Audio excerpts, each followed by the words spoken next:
My game looks bad. I mean, it's just stick figures fighting in an empty void. So I challenged myself to bring this world to life in 7 days. And by the end of the week, I barely recognized my own game.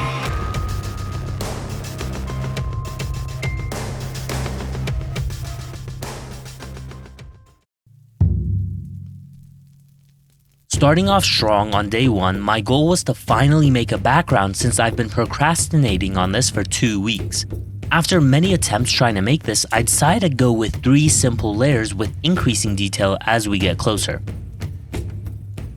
A trick I like doing is adding blur to the layers, where I'll add more to the layers in the back to make them seem further away.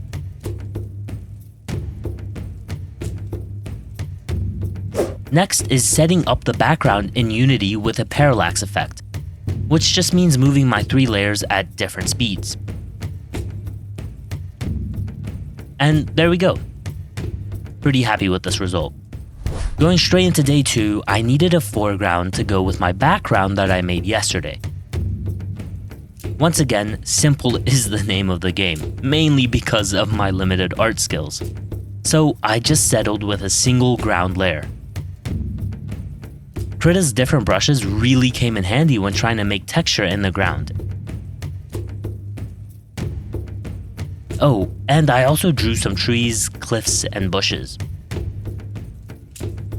Next, I just import into Unity and make my world, which I'm doing myself manually instead of generating it since that sounds pretty hard to do.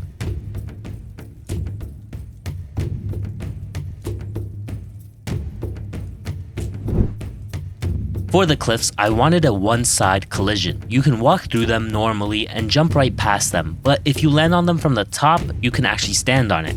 My coworker mentioned he likes floating platforms in 2D games because they give you more freedom to move around. I can't add floating platforms since it doesn't make much sense for my game, but I can add these cliffs. That said, it was pretty tricky to get this working. But I finally did after a few tries. The collision's a bit hacky. I keep the cliffs as triggers and convert them to normal colliders when triggered. There's definitely better solutions, but this works for me.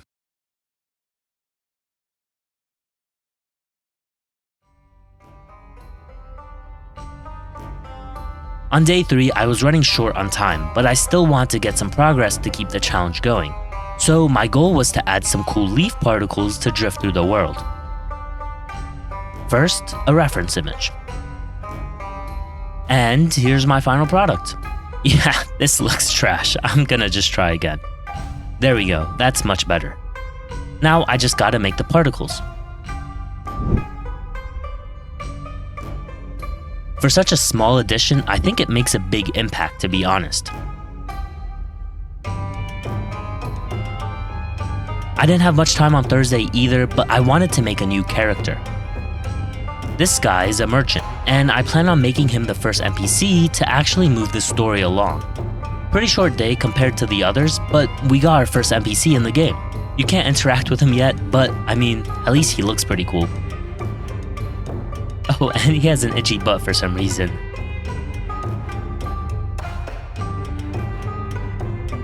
Days 5 and 6 blurred together since I didn't sleep much, so I decided to combine these 2 days.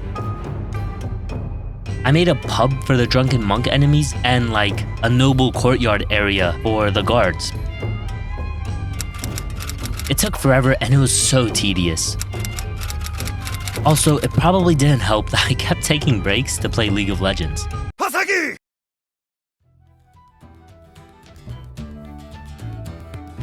By the final day, I was exhausted from 2 days of non-stop drawing, and I was ready to just drop everything and take a break. But there was still one thing left to do, and that was to put everything together in the game.